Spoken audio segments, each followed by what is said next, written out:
Monsieur, n'allez pas croire à un de ces maraboutages dont on nous imagine si friands.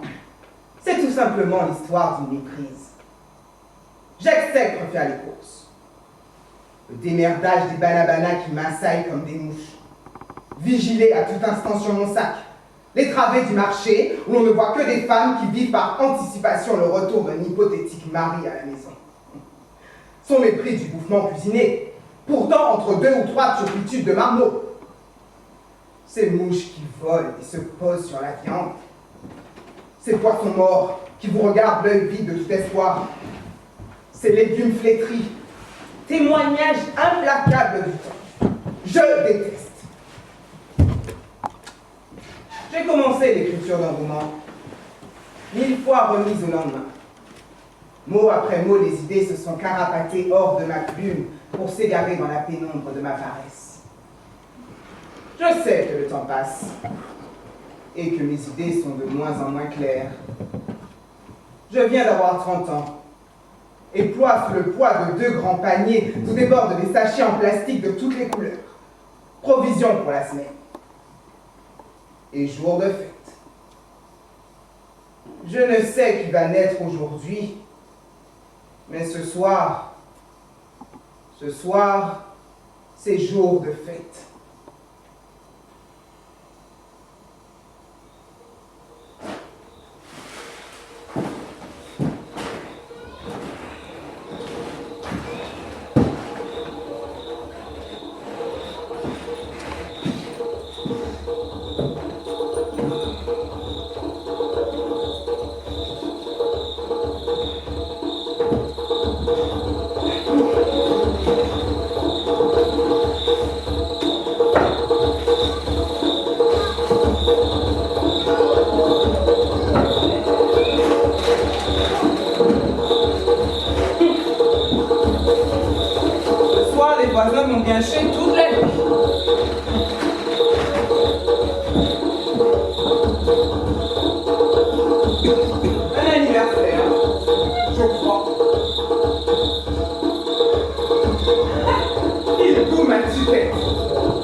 Il est chaud, mais un anniversaire, ça se fête.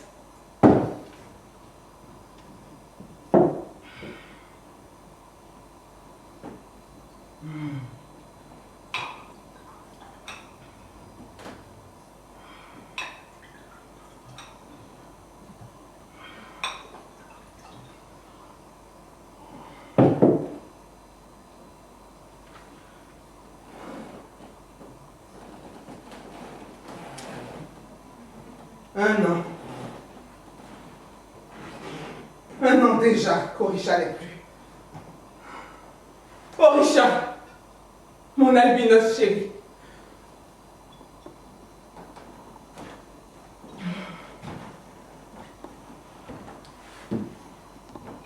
Chaque jour, le retour du bureau, je m'enferme pour désapprendre. Oublier les bruits de la rue, les courbettes des cousins, neveux, oncles et tantes qui s'agglutinent autour de mon maigre salaire. Refuser les appels d'un samedi embaumé de musique et me recroqueviller.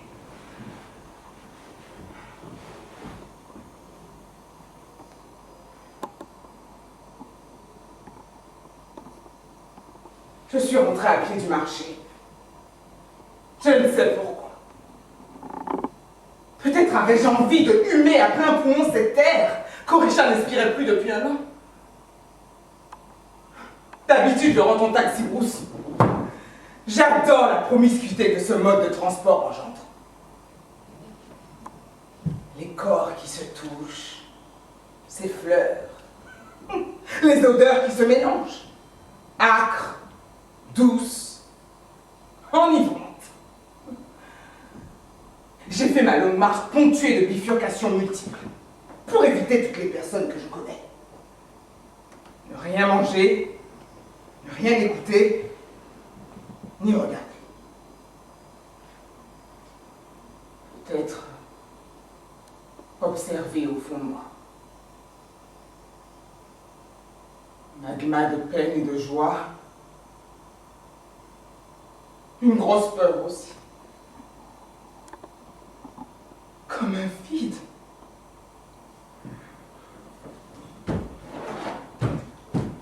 Motoliwa s'est barrée à la naissance d'Orisha. Elle était pourtant une enfant désirée. Pas une balle perdue comme on en voit un peu partout dans le quartier. Comment ai-je pu avoir un coup de mou pour un homme aussi lâche?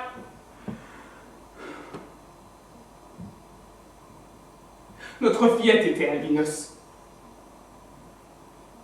Dire que je l'ai portée 9 mois dans mon ventre, sans le savoir. Un instant de dégoût m'a traversé la gorge en la voyant. Un petit instant, bien grave, bourré de honte. Mais je l'ai tout de suite serrée très fort dans mes bras. Elle était si fragile.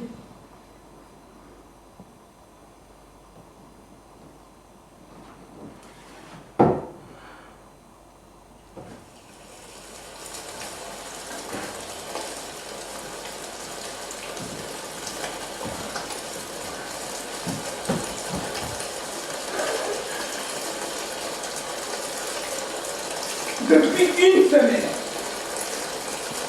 la pluie tombe sur Punta-Levu. Lave tout ce qu'il y a là. Nous dégraisse, jour sur jour. Désincrustant notre mort, dépolluant la crasse de la vie. Cette nuit-là, la pluie avait cessé. Et depuis l'aube, la vie de ma fille était suspendue. À la volonté d'un couple désarticulé. Quand le ciel incolore nous inscrit son destin, nous m'arrête.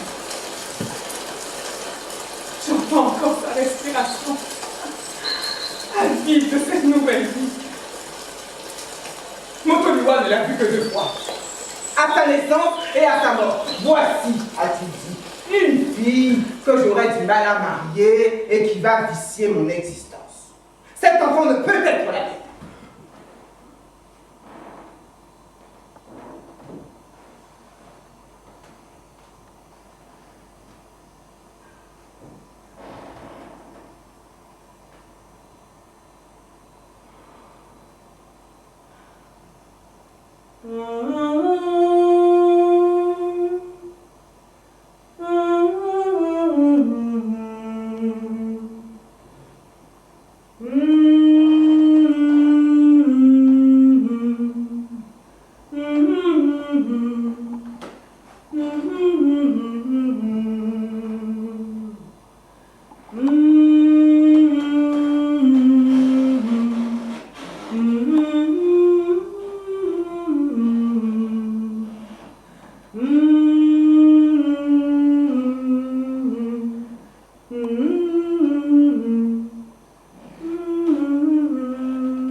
Ce soir, Orisha, tu dors. Je t'ai appelé ainsi. Orisha, comme un dieu Yoruba déchu. Ta peau diaphane est un miroir. tacheté par une multitude de gouttelettes. Larmes sombres, venues de ton tréfonds, se perdent comme du miel dense dans du lait. Dans ces taches sur ton petit corps, mon cœur se refroidit. Rien ne peut me réchauffer. T'imagines, petite fille, toujours à l'écart, ne jouant pas la marelle, traversant docilement l'âge cochon. Puis adulte, femme pulpeuse, redoutée de tous, te donnant au premier venu pour te sentir exister. Prise, jetée et méprisée, parce que différente.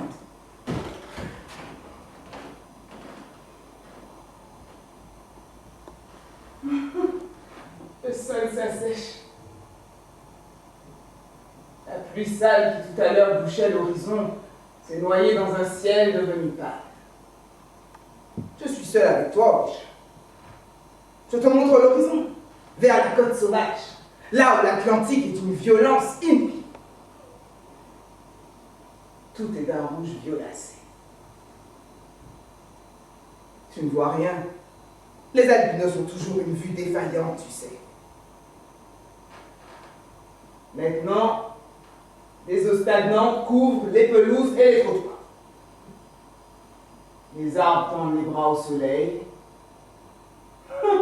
Les femmes redressent les épaules telles des statues. Qu'aucun bébé albinos ne viendrait perturber.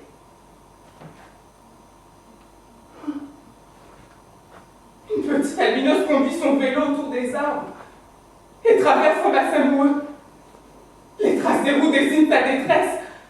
Va! Pédale! Plus fort, ma chérie! Roule! Roule!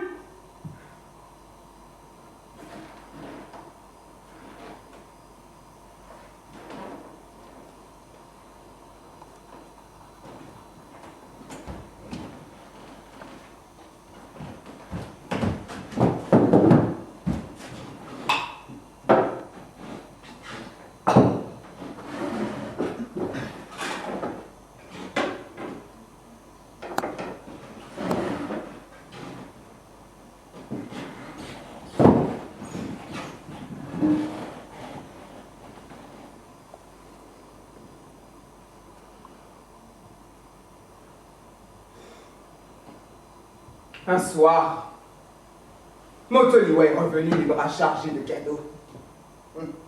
Je ne sais comment il se les était procurés. De toute façon, ce n'était pas mon affaire. Ces cadeaux, je n'en voulais pas. C'était souvent de vulgaires spécimens de pacotille, vendus dans toutes les boutiques d'objets, saisis ici et là par une douane qui était obligée de faire de temps en temps un peu de zèle. Il était nerveux comme un piment enragé. Et cigarettait sans cesse. Les mégots s'amoncelaient à une vitesse vertigineuse. Et ma prise de force, j'ai à peine résisté. Je l'ai laissé faire. De toute manière, j'étais en manque. Nous avons bissé, puis je suis allée prendre une douche, me toiletter, pour me laver des souillures qu'il avait à nouveau déversées en moi. Il est resté un instant seul avec notre petite fille. Lorsque je suis revenue, Orisha était morte. J'ai compris ce qui s'était passé en voyant le sourire narquois et satisfait de Motoliwa. Puis l'oreiller négligemment posé sur la tête du bébé. J'ai hurlé, impassible, et il m'a dit: c'était la seule solution. Tu ne voulais quand même pas qu'on devienne la risée de toute la ville. Maintenant qu'elle est morte, nous pouvons de nouveau vivre ensemble.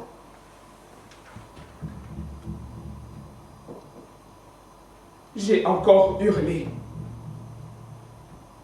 À genoux. Vidé. Compressé. Jeté hors de moi. Aux confins du néant. Là où l'être touche le vide de son existence. Une affreuse certitude fit jour en moi. Je n'étais plus rien. Ma vie était finie. Foutue. Jamais je ne pourrais me redresser. Je n'aurais pas assez de force en moi. J'allais me fissurer, me noyer dans les taches désormais plus sombres qui recouvraient le corps d'Orisha. J'ai alors égrené d'une voix atone, accompagnée de sanglots goutte à goutte, un appel au secours dans l'espoir que quelqu'un l'entende et me vienne en aide. Mais déjà le temps me recouvrait de sa quotidienne indifférence. Motoliwa ricanait. Je n'étais pas assez fort pour lui bomber la gueule. J'ai pris un couteau. Il s'est enfui en courant.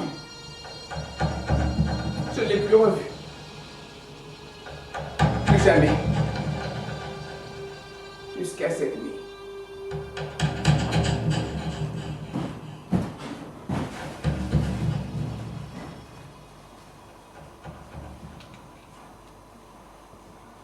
I do not know who I am, yet I desperately want self-definition. I'm trying to get this, and I'm trying to get this. I'm saying something so consistent. I am not a thinker. I do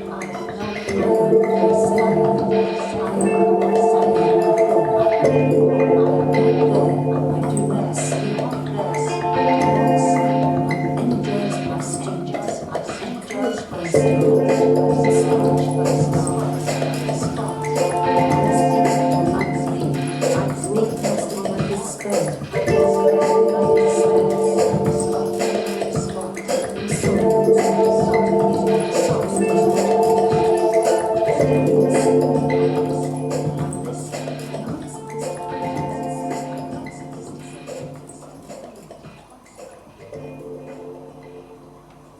J'aurais voulu avoir un sexe qui parle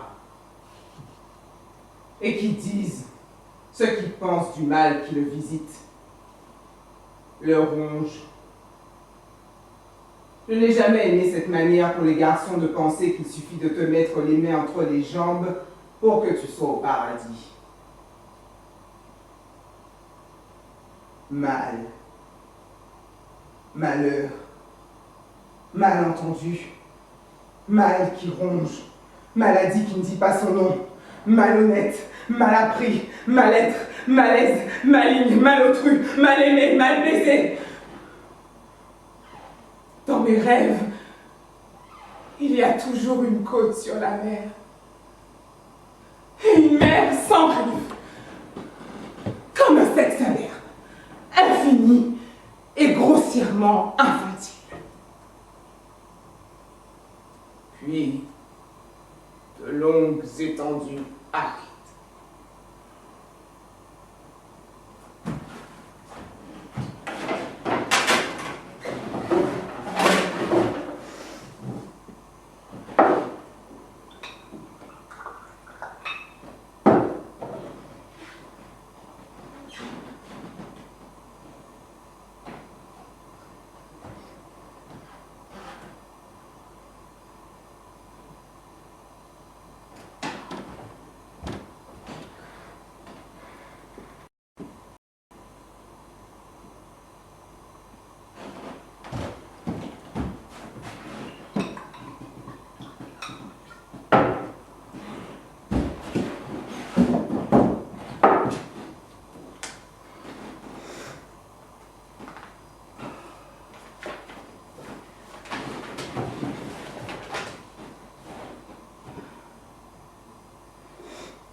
Je n'aime pas l'huile de palme. Trop grasse. Les petits sexes d'hommes. Mous. Les grands yeux vides et bêtes.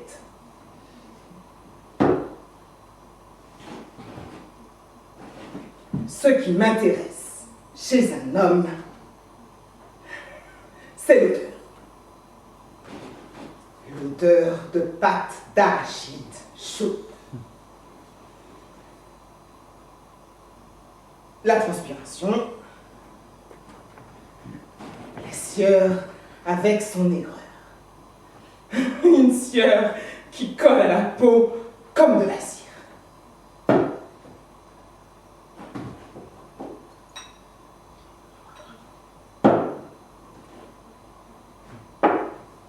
J'ai souvent des accès de gourmandise, comme des poussées incurables de fièvre palatine. Gourmandise de la vie. Des hommes, des boissons.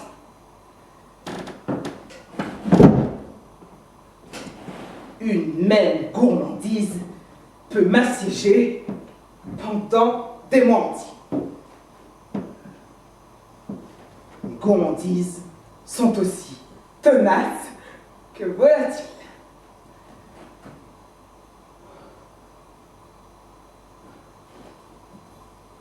La seule période où je fus lâchée par ma colonie de gourmandises, ce fut pendant les 9 mois de ma grossesse. plus rien, pas de fringale. Rien pour prendre des kilos en plus, comme n'importe quelle femme dans mon état. Même pas soif. Je me suis efforcée de boire du champagne, afin que mon enfant vienne au monde avec le goût de ce nectar sur les lèvres. Je me suis efforcée à manger, pour qu'il ne naisse pas minuscule et anorexique. Avec Motoliwa, j'ai découvert l'avarice. Et depuis, je ne peux digérer les radins. Les grippes sous-déficitaires qui lésinent sur 100 céphates pour boire, qui regardent pendant des heures les prix au restaurant, le prix de chaque plat, qui offrent des cadeaux soldés. Mina. Je n'aime pas les hommes à cul de femme. Encore mou comme du caoutchouc. Cela peut être pratique. Mais je n'aime pas les hommes pratiques, carriéristes, ni les hommes aux petits yeux. Des yeux minuscules qui manquent d'ouverture sur le monde. Je déteste les hommes qui ne respectent pas, d'une certaine manière, un jeu réparti d'identité sexuelle. Ce sont des hommes à femmes surfaites et inconsistantes. Des femmes qui se trimballent nues dans leur tête et sur lesquelles tout glisse. Lisse.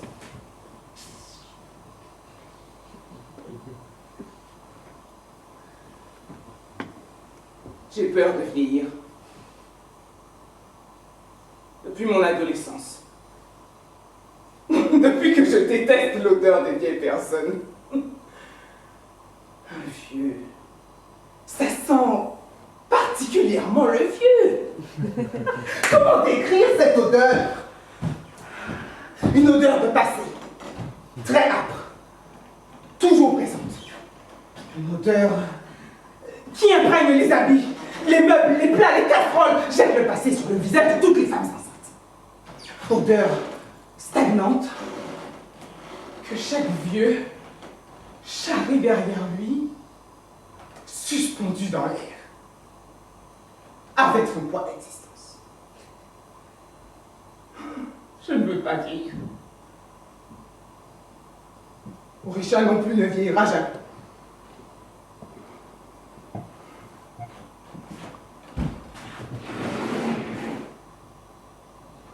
Je n'aime pas la télévision et cette image de moi qu'on m'envoie par satellite.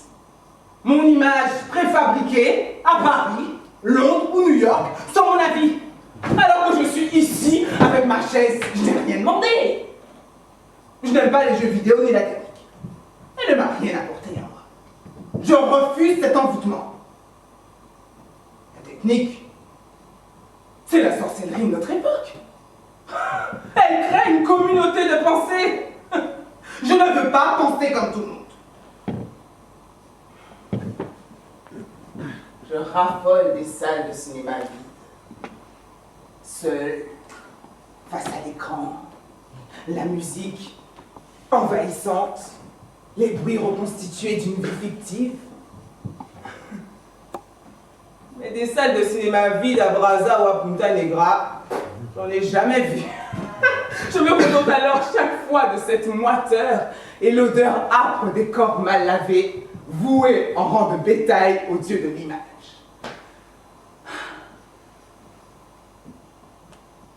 Les films, eux, me restent gravés dans la chair comme des petits joyaux, souvent mal ciselés, perles qui à jamais mourront avec tous leurs défauts. Car dites-moi, qui a déjà repris un film pour en gommer tous les défauts comme on ferait d'un livre revu et corrigé?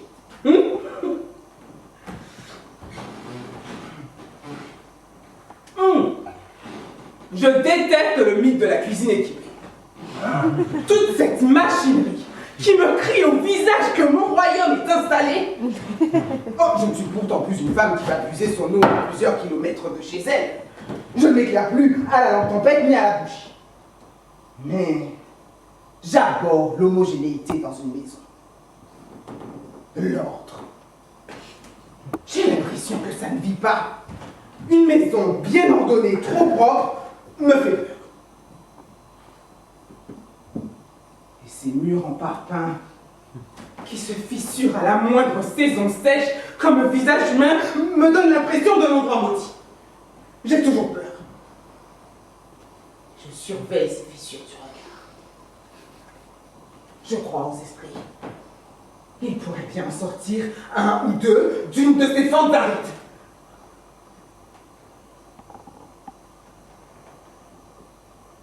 Toute petite, la nuit, dans le village de grand-père, j'entendais feuler les fauves. S'accouplaient-ils sur les mêmes feulements graves? D'innombrables démons glissaient à pas feutrés, prêts à me dévorer toute nue. Et aujourd'hui, lorsque je fais l'amour, je devine ces démons tapis sous mon lit, prêts à me saisir les seins à pleine main, à me ventouser le corps, le sexe comme une glace, des goulinades de sucre que la langue gourmande d'un petit affamé après avec ferveur. Alors je jouis encore et encore. Les hommes s'imaginent tous me faire jouer. Ils disent triomphalement, avoue qu'avec moi c'est super. Ils ne sauront jamais quel démon humecte mon corps de cette bave aphrodisiaque. Quand je fais l'amour, j'abomine qu'on me demande sans arrêt ce que je veux qu'on me fasse. Et ça, tu aimes?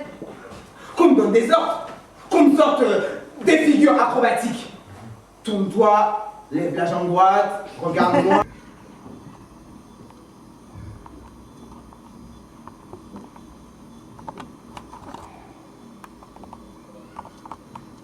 Par le dos lacéré, par les griffes d'un grand fauve noir.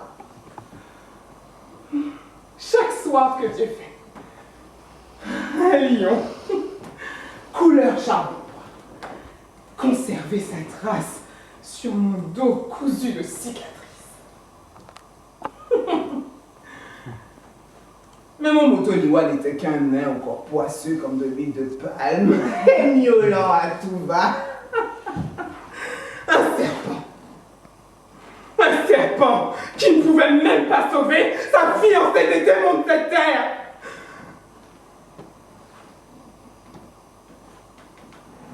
J'ai quelques rêves qui souvent me harcèlent. Dans l'un d'eux, je suis allongée sur un lit en fer qui grince à chaque mouvement. Le sommeil tarde à venir. C'est toujours ainsi au début. Puis le sommeil. Un sommeil fait de lucidité et d'un voile épais de torpeur. Un sommeil où le moindre bruit fait sursauter. Je suis allongée, il fait chaud, le ventre ventilateur joue une musique concrète et répétitive, brassant un air brûlant qui refuse de quitter la chambre.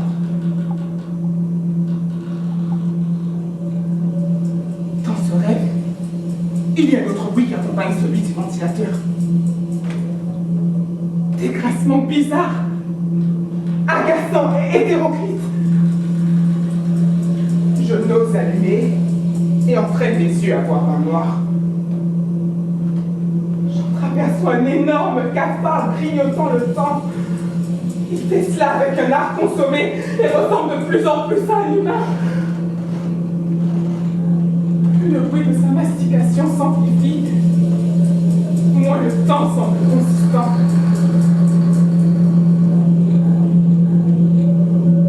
Les bruits ne cessent qu'un instant pour recommencer, collant, insistant, lancinant, inquiétant. Je ne trouve aucune explication à ces bruits.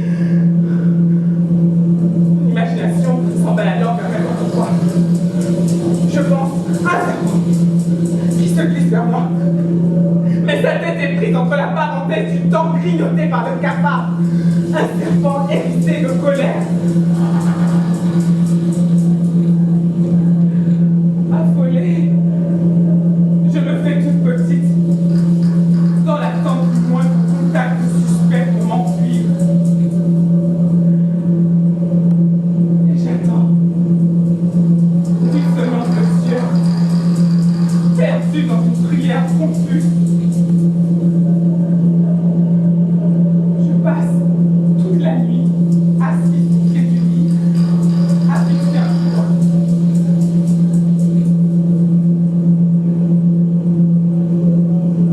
La raison s'agite dans ma tête et s'effondre tout contre mon imagination.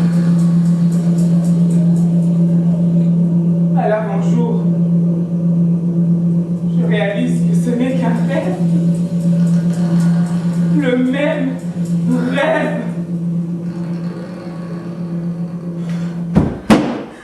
Oh, j'ai souvent rêvé de t'écraser de cette manière, mon Toniwa.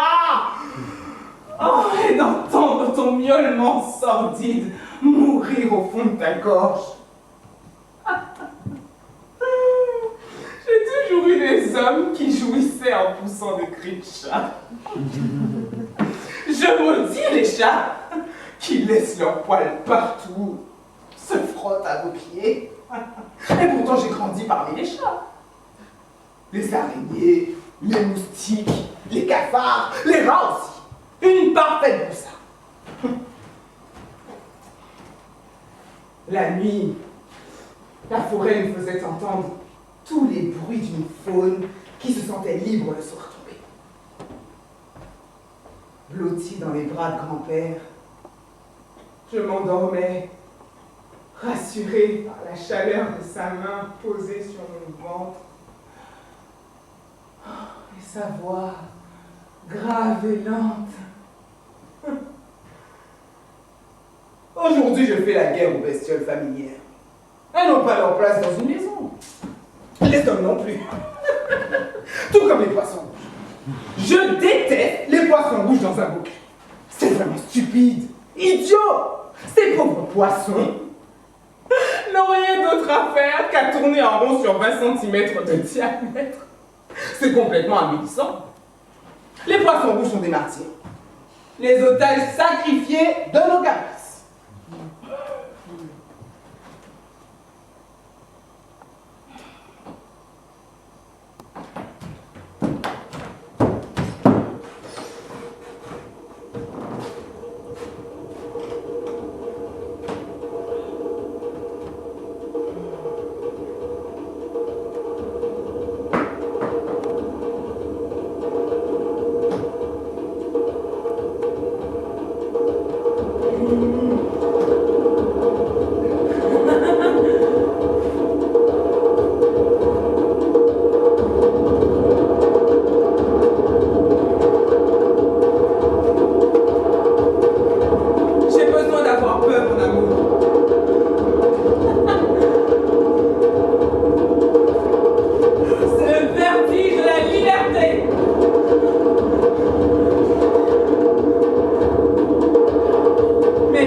aucune précaution. Je ramenais chez moi toutes sortes de bruits. Chaque nuit passée dans les bras d'un membre de ma faune décuplait inexorablement le sentiment de me jouer de cette pieuvre qui me snap. Une pieuvre qui m'aurait puni et délivré à la fois.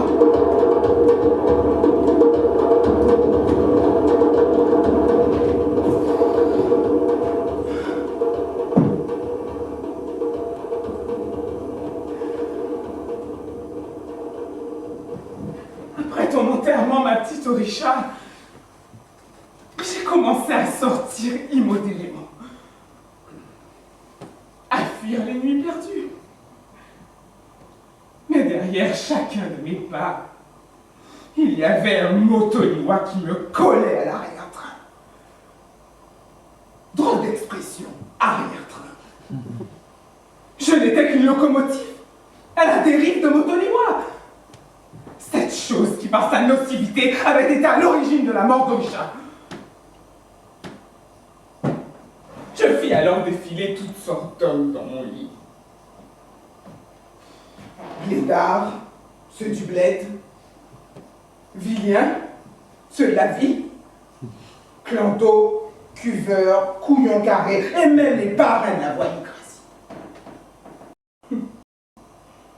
Ce n'était pas l'un d'eux qui pouvait me faire tomber en amour.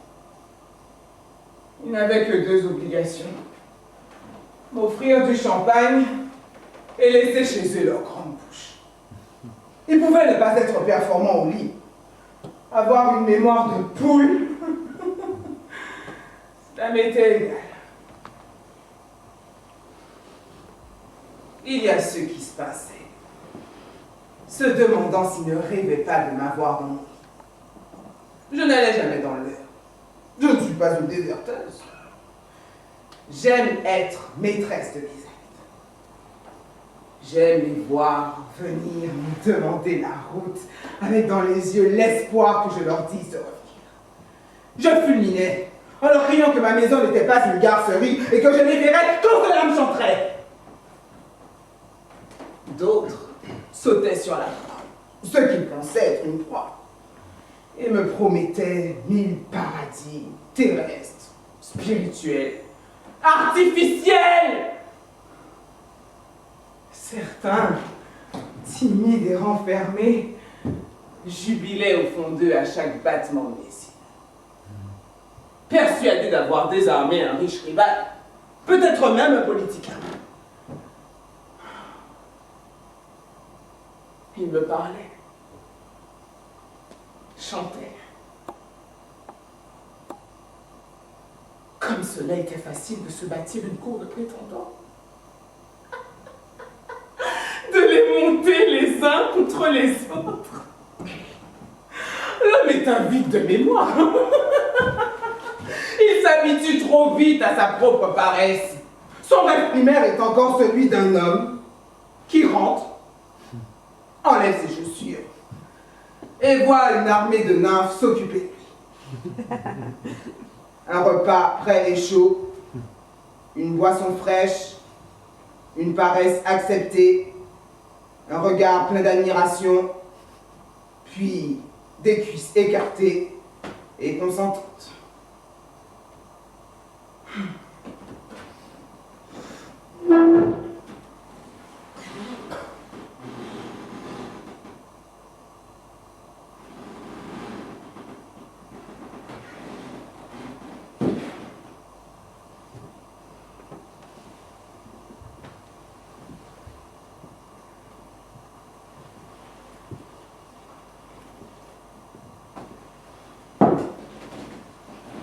Après ton enterrement, ma petite Orisha, je me suis cherchée dans de nombreux livres.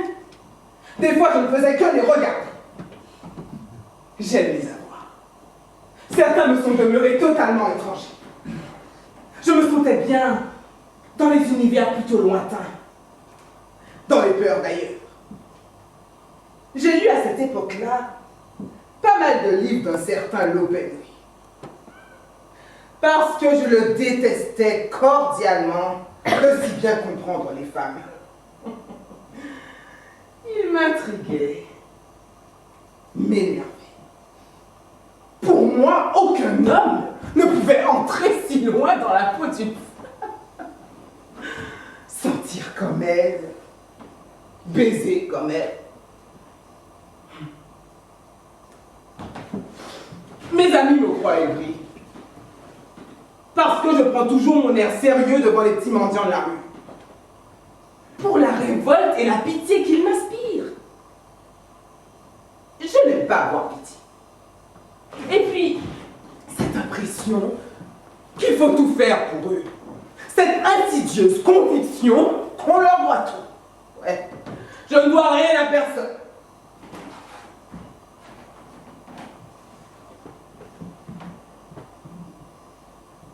Surtout pas à celui qui m'a fait l'amour la première fois. J'ai détesté la vitesse à laquelle cela s'est passé. Et la trouille que j'avais.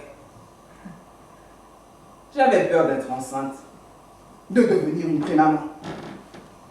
D'ailleurs, je n'ai pas eu mal. Il n'y a pas eu de sang. Il n'y a jamais de sang chez moi. Je suis peut-être née ménopausée. Quand j'ai eu fini cette première fois, je suis aussitôt allée prendre une douche. Ah, maintenant, j'ai horreur des hommes qui le font. Qui se précipitent sous une douche comme s'ils étaient sales.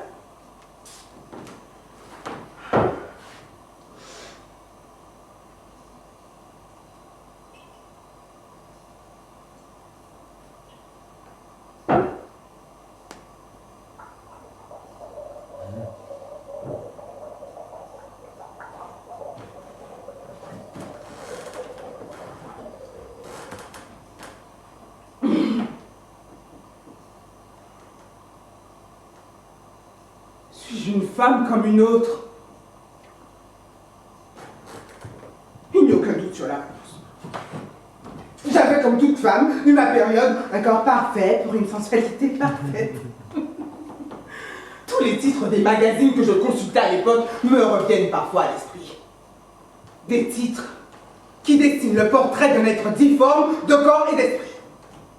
Un être que son chéri n'écoute plus et à qui l'on promet le guide de la bonne bringueuse, qu'il ne pourra obtenir qu'après avoir passé un test pour trouver son vrai moi. Un être qui, malgré toutes les bringues, se demande pourquoi cela ne marche jamais avec les hommes de son âge. Car il est taré au point de ne rien comprendre aux hommes à leur mensonge.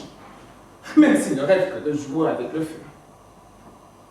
Et d'avoir un enfant à 40 ans.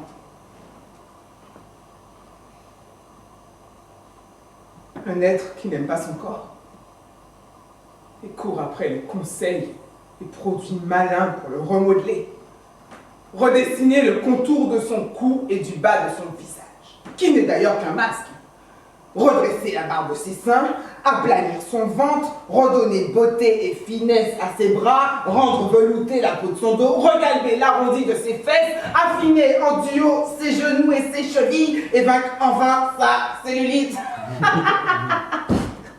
Même les magazines qui nous sont destinés érigent chaque jour un univers carcéral, fait d'interdits et de règles incommensurables. Je me suis vite détachée de ces contraintes qui me rendaient prisonnière d'un monde d'hommes. Je me suis construit mes propres lois, ma propre conduite, persuadée que je ne devais être que le résultat de mes actes, et non la captive d'une quelconque plutocratie. Depuis, je refuse de vivre avec un homme. Partager avec lui le quotidien qui s'installe, la routine, pressée par les choses. Et lui, qui ne fait plus que passer sur mon corps sans y rester vraiment.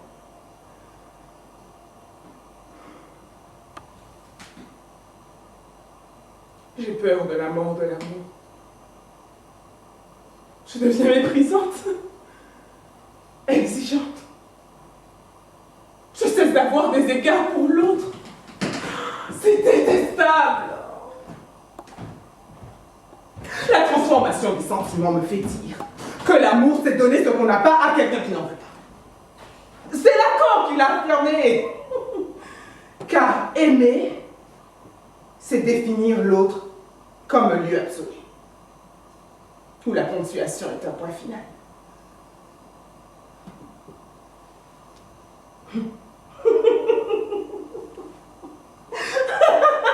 Voilà tout ce que j'ai retenu de mes longues années de fac.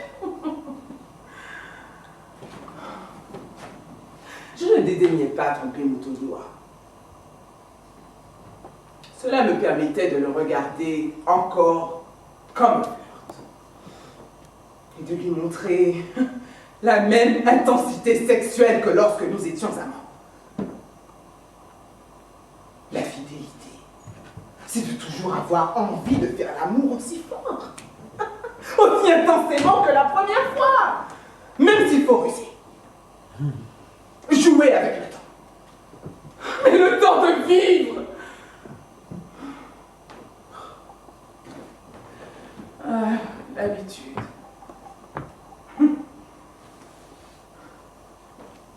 Allongé, je pleure sans larmes.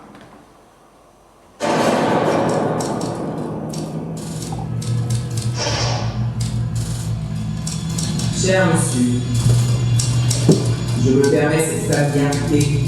C'est parce que j'ai la certitude que mon tapuscrit ne vous est pas comme des mains. C'est pour moi un voyage intime, sans escale. Je vous remercie de m'accompagner dans cette quête de moi-même. Le poids du souvenir. Vous devez savoir ce que c'est avec votre profession. Je vis dans un monde qui se décline d'un point cardinal à l'autre, en termes de purification technique. Il ne se passe pas un jour sans qu'une fosse commune ne soit ouverte. Dans ma tête résonnent des mots comme génocide, sélection, exil forcé, territoire, viol, exécution sommaire, test ADN, origine à la frontière, humaine. Est-ce ce monde que je me proposais d'offrir à Orisha? Comment peut-on vivre encore et toujours dans un monde ravagé par les crises économiques et spirituelles, où les écrivains et intellectuels sont condamnés à mort par les intégristes de chaque religion, où les femmes sont violées par leurs enfants, où les rivières et les fleuves sont tapissés de cadavres? Je suis un peu le résultat de ce cas, de cette grande désillusion face à tant d'espoir déçu. Et tous ces hommes, fratricides, matricides et parricides à la fois, qui s'imaginent que la femme est une malédiction vieille comme le temps, sans compter tous ceux qui ne souhaitent pas que cet anathème soit levé. Se souvenir, donc, et choisir de rester dans un pays où la vie n'a plus aucun prix. Sinon oublier et s'installer dans quelques lointaines contrées, si possible de l'autre côté du monde. Tel est mon idée. Il n'y a pour moi pas d'autre clé pour la liberté que d'être obstiné, têtu et ingénieux. Il faut nourrir le bébé qui pleure, éviter de tomber d'un meuble trop grand, arrêter le feu sur la marmite qui bout, songer aux factures payées. Des pièges qui se multiplient à un rythme frénétique et jubilaire. Chaque bouffée d'air est un île suspendu, indifférent et pervers, portant le drame à chacune de ses extrémités. Je me délecte ensuite des moments d'ennui qui suivent, lorsque je me sens sans passion, en plein abandon, impuissante. C'est le syndrome du vide, cruel. La beauté, quoi.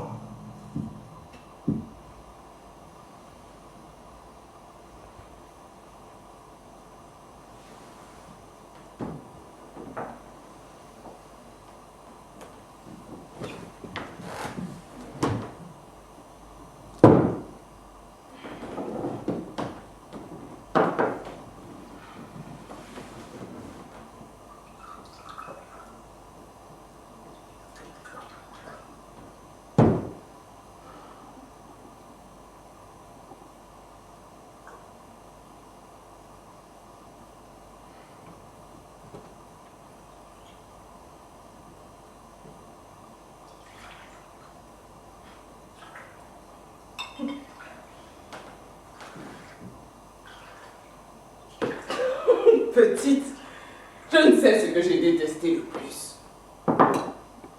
Peut-être le fait d'avoir été petite et obligée de prendre des douches froides. Les enfants sont trop exigeants. Il faut toujours être disponible. De mes parents, je détestais les fautes de français, les liaisons défectueuses. J'étais persuadée que mon père aurait voulu une autre femme que ma mère. Je n'aime pas le fait de ne jamais les avoir surpris en train de faire l'amour. Mes parents s'embrassaient discrètement. J'ai l'impression que cela fait défaut à mon éducation sexuelle. Maintenant me manque leur savoureuse innocence. Pourquoi est-ce que je ne me souviens pas d'un seul de leurs baisers sur mes joues?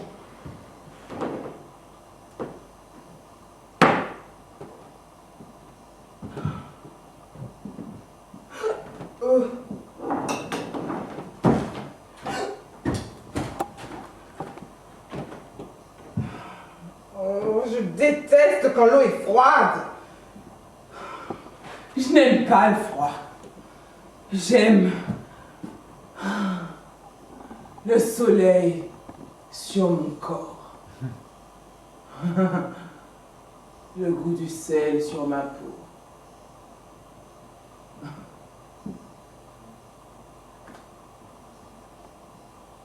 J'ai été privée de sel quand j'étais petite. Du sel des baisers. Du sel des caresses.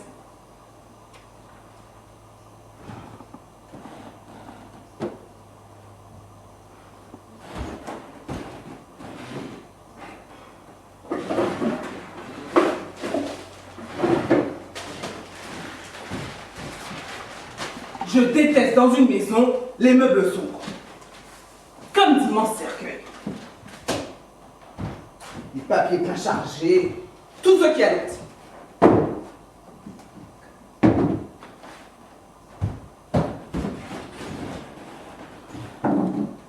J'aime Le blanc. Peu de meubles, une maison presque vide. de l'espace, quoi.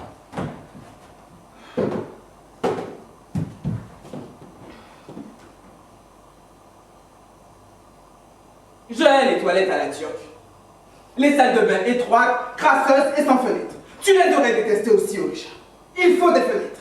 Des fenêtres partout. Même dans celui-ci. Même si je ne dis pas ce que tu as peu de temps. La popote ne m'intéresse pas tellement. Mais je sais la faire.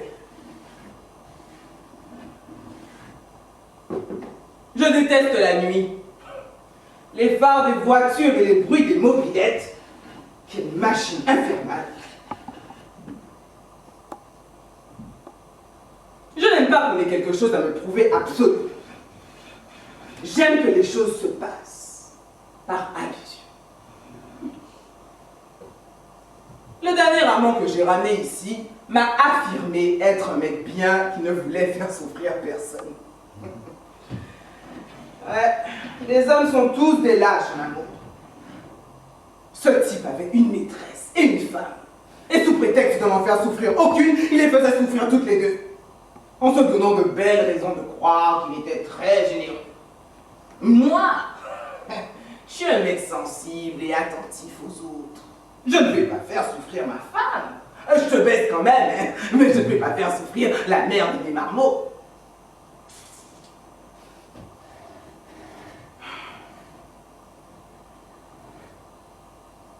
Pourquoi celle qui souffre est toujours celle qui se laisse baiser à la sauvette?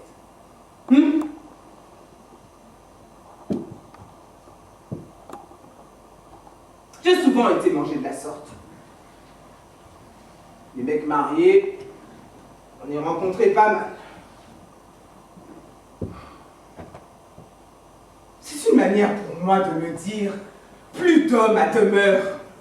Aucun d'eux jamais ne me demandera en mariage.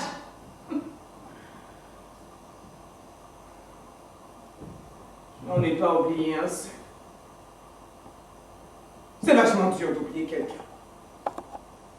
De toute toute manière, tu n'oublies pas. Tu l'intègres à toi, à ta vie. Il devient une composante de ta personnalité. Une étape de ta vie. Combien d'étapes ai-je eu dans ma vie? Je ne sais pas. Plusieurs, assurément.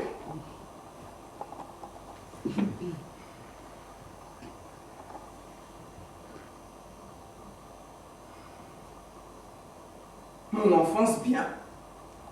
Tout allait très bien. J'étais heureuse. Je crois. J'avais un frangin que j'adorais. J'étais mignonne. Comme on sent les dit en vieillissant. Mon adolescence, une merde épouvantable. J'ai torturé mes parents. J'étais contre leur étroitesse d'esprit, leur incompréhension. Rassurez-vous, je ne me suis pas révoltée parce que d'autres l'ont fait autour de moi. Ma transgression est restée la même aujourd'hui. Inassouvie.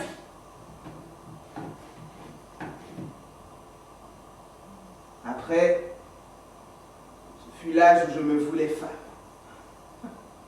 Essayant de trouver ma place dans une société qui ne m'en laissait pas beaucoup. Sinon la moins bonne. Un strapontin en soi. C'est le moment où l'on se dit qu'on ne pourra plus jamais rien éprouver pour un homme. Ceux qui ronflent. Ceux qui dorment alors que je ne dors pas. Ceux qui ne me servent pas contre eux afin que je m'endorme. Je souhaitais, au moment de me retourner dans le lit,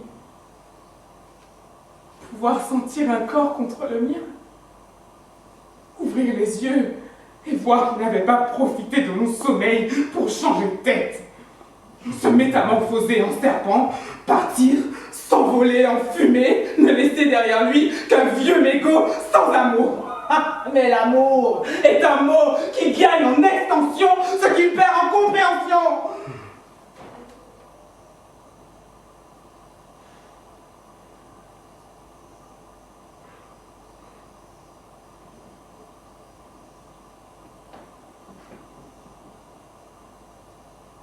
Je n'ai jamais livré Motoliwa à la police. Pourquoi? Est-ce parce que je conservais l'espoir, vite déçu d'ailleurs, de repentir ou de aveu spontané? La police a conclu à une mort par arrêt du cœur. La mort subite du nourrisson reste encore inexplicable. Aucune médecine ne peut la prévenir. J'étais obligée de passer plusieurs heures à l'hôpital, attendant l'autopsie. Je déteste les hôpitaux! Surtout l'odeur. Cette odeur qui se veut aseptisée sans y parvenir. Et tous ces gens qui vont mal. Un univers à part, concentrationnaire, qui regroupe tous les malades. Malades et dehors, les ignorants. Ceux qui vont bien.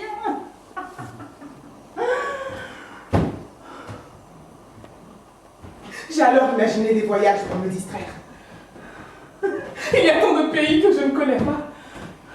Voyager à travers le monde, au Guatemala, au Tibet, écouter parler les langues étrangères. Elles sont belles à entendre, les langues, quand on ne les comprend pas.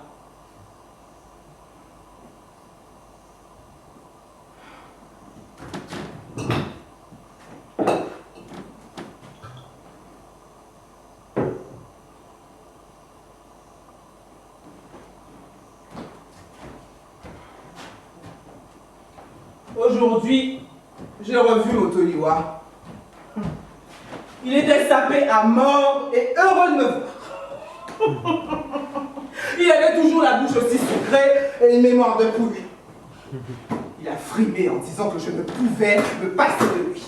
De ses prouesses sexuelles, qu'il avait entendu dire que je faisais boutique mon cul, qu'il s'en foutait parce que j'étais la femme de sa vie, qui m'avait marabouté. Il m'embrassait sang à tout va, bavait sur mon visage, disait qu'il ne me quitterait plus, qu'il allait me ramener en taxi chez lui et me faire l'amour comme jamais il ne l'avait fait à personne. En bon cuveur, il s'était abondamment imbibé de rhum frelaté. Il m'entraîna de force. Je ne résistais pas. Pourquoi? J'avais un pressentiment, niché au creux de mon abdomen, contracté par le dégoût. Il héla un taxi, s'y engouffra. À peine était-il dans la voiture qu'il ouvrit la portière opposée en me tirant à lui.